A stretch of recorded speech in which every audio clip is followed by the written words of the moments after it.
ఇప్పుడు ఇష్టంలో కూడా ఇవ్వాలి కదా. పింఛన్లు అన్నాడు, ఇప్పటిదాకా పింఛన్లు ఎవరు రేవంత్ రెడ్డి.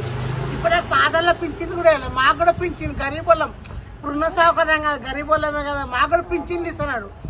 ఒంటరి మహిళలు కొడుకులు లేరు, మాకు 2 బిడ్డలే, ఇల్లు కిరాయి ఇంటనే ఉంటున్నాం. మరి గరీబులకన్నా ఇవ్వాలి కదా. ఇష్టాన్ని వాగ్దానాలు చేసినాయి ఇవ్వాలి కదా. దేనికి వాగ్దానాలు చేసాడు? 420 ఉన్న వాగ్దానాలు ఎవరికి ఇస్తుండు? మామూలుగా పేపర్లు ఇచ్చి ఆడిచ్చిండు. రాగానే చేయాలి. ఒక బస్ ఫ్రీ, బస్సు రోజు పోతామా? ఎవరో తప్పది అనుకున్న వాళ్ళు పోటోళ్ళు పోతారు, వస్తారు వాళ్ళకి బస్తో ఏమో అవసరం? ఒక 30 రూపాయలు పెట్టుకొని బతకలేము మనం ఇళ్ళలో. బస్సులో లేకపోతే పోతాం వస్తాం. బస్సులో ఫ్రీ చేసి లాభం ఏమైంది? గరీబులకు ఎన్ని ఉన్నాయి, మస్తున్నాయి. ఇప్పుడు పింఛన్లు పెద్ద అందరు ఇళ్ళలు ఉన్నారు, బేవాళ్ళు అందరు ఇళ్ళలు ఉన్నారు. పెద్ద మనుషులు, ముసలు, వయసులు 2,000 పెంచి కూడా వాళ్ళకి ఇంకా లేకపోతే ఎట్లా? 2,000 అయినప్పుడు 2,000 వేయాలి. ఇప్పుడు 4,000 ఇస్తాను, 4,000 2,000 అయ్యి ఒక పేరు, ఒక పేరు వస్తుంది. కేటీఆర్ తన నీకు కూడా మంచి పేరు వస్తుంది. నువ్వు అన్ని వెనకకి పెట్టి మాట్లాడతావు. ఏం మాట్లాడుతున్నావు నువ్వు? నిన్ను ఎవరు ముఖ్యమంత్రిని చేసారు? నువ్వు ఎట్లా ముఖ్యమంత్రి అయినావు? ఇప్పుడు మేమే కదా నిన్ను ముఖ్యమంత్రిని చేసింది. మేము ఎన్నుకుంటున్నాం ముఖ్యమంత్రి అయినా. ఎన్నుకోకపోతే ముఖ్యమంత్రి కాకపోతే ఇప్పుడు కరీంనగర్ గాలి ఓట్లు ఖరాబ్ చేసి కేసీఆర్ వదలకూడదు, గెలవకుండా చేసారు. ఇప్పుడు వాళ్ళే చెప్తాను కొట్టుకుంటారు. ఇప్పుడంటే చెప్తాను కొడతాం, దాంతో కొడతాం, దీంతో చెప్తాను కొట్టి ప్రైమ్ మినిస్టర్ చేసారు. అందరు కలిసి ప్రజలందరూ ఎవరు ఇష్టం వస్తే వాళ్ళు మాట్లాడతారు. పెద్దోళ్ళు అంటే మీకు సాయిగా వస్తుందా? మీకు నోరుకి ఎట్లా వస్తే అట్లా మాట్లాడతారా? మాటలు గరీబ్ వాళ్ళు చెప్తాను కొడతారా? వాళ్ళే గెలిపేయాలి, వాళ్ళతో చెప్తున్నారు. అంటే జగన్ గారికి నా ధన్యవాదాలండి.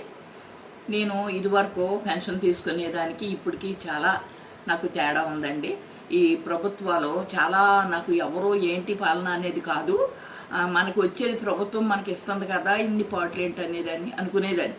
పొద్దున్నెళ్ళి సాయంకాలం వరకు నిలబడి తిండి లేక, ఆకలి అయిపోయి, నీళ్లు లేక, ఆ చెమటలో ఎండలో ఈ వయసులో నిలబడి చాలా నిరుత్సాహంగా వచ్చేవాళ్ళం ఇంటికి.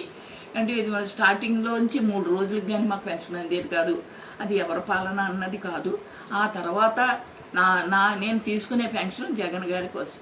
జగన్ గారు పాలనలోకి వచ్చిన కాడి నుంచి కూడా సంతోషంగా, అసలు నిజంగా ఒళ్ళు నెలక్కోకుండా, ఎండలోకి వెళ్ళకుండా, బయటికి వెళ్ళకోకుండా, ఏంటండి ఎవరో కనీసం కష్టపడి జాబ్ చేసుకున్న వాళ్ళకు కూడా అలసిపోకుండా జీతాలు తీసుకోరు. మాకు ఇంటికి వచ్చి తలుపు కొట్టి నిజంగా మాట ప్రకారం నెరవేర్చారు ఆయన. చాలా సంతోషం అండి. ఒకవేళ ఆ పెన్షన్ తింటూ ఫస్ట్ 2,500, నెక్స్ట్ మళ్ళీ పెంచుతానన్న ప్రకారంగా 2,750, అంటే మాట ఇచ్చిన ప్రకారం తప్పతపాలుగా నేను ఎప్పుడు ఆయన ఇచ్చిన ఇలాంటి కార్డులు చూసుకునేదాన్ని, చదివేదాన్ని మొత్తం 3 times. ఇంటికి అన్న ప్రకారంగా చేస్తున్నారా లేదని, అన్న ప్రకారంగా అందరికీ అన్ని విధాలుగా కూడా చేశారు చాలా మందికి. అలాగే ఇది కూడా నెరవేర్చినందుకు చాలా వందనాలు బాబు. మీకు తపతపాలుగా ఇస్తానన్న ప్రకారంగా మీ యొక్క పరిపాలన ఎండింగ్ అవుతుందనగా పెంచారు. 2,50 ఇప్పటికి 3,000 చేశారు. చాలా నిజంగా తిన్నప్పుడల్లా నాకు గుర్తొస్తాను. మీరు మా ఆశీస్సులు, ఇలాంటి వృద్ధులు అందరూ ఆశీస్సులు మీకు ఉండాలి, మీ కుటుంబానికి, మీకును. మీరు ఎంతమంది ఎన్ని రాళ్ళు విసిరినా కానీ నీతిగా పాలన చేసే వాళ్ళకి అవి తగలవు బాబు, తగలవు. కాబట్టి ఈ పరిపాలనా విధానం ఇలాగే జరగాలని నేను కోరుతున్నాను మనసారా. ఎంతోమంది కళ్ళల్లో ఆనందం, నవ్వు వస్తుందని అప్పు చేసినా తీర్చే శక్తి మీరు మాకు ఇచ్చారు. అది నిజం. నేను హార్ట్ఫుల్గా చెప్తున్నాను, ఎవరో పొగడమని అలా కాదు. చెప్పాలంటే మా మాటలు అసలు చాలా నాయన. కాబట్టి ఎప్పటికీ మీరు ముందే ఉంటారు. మళ్ళీ ఈ నెక్స్ట్ పరిపాలన విషయంలో కూడా మీరే రావాలి, వస్తారు. మరలా మీరే 5 times కంటిన్యూగా వస్తారని నేను ఆశ. ఎందుకంటే ఒకరు మోసం మీరు చేయలేదు. మీరు ప్రభుత్వం అన్న ప్రకారంగా చేస్తున్నారు. చిన్న వయసు, ఈయనకేం ఎక్స్పీరియన్స్ ఉంది?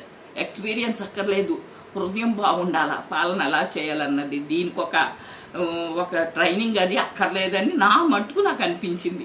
ఈ చిన్న వయసులోనే ప్రజలకి ఎంత క్షేమం. నాకు ఒక్కటే నేను బాధపడిద్దాన్ని నిజంగా.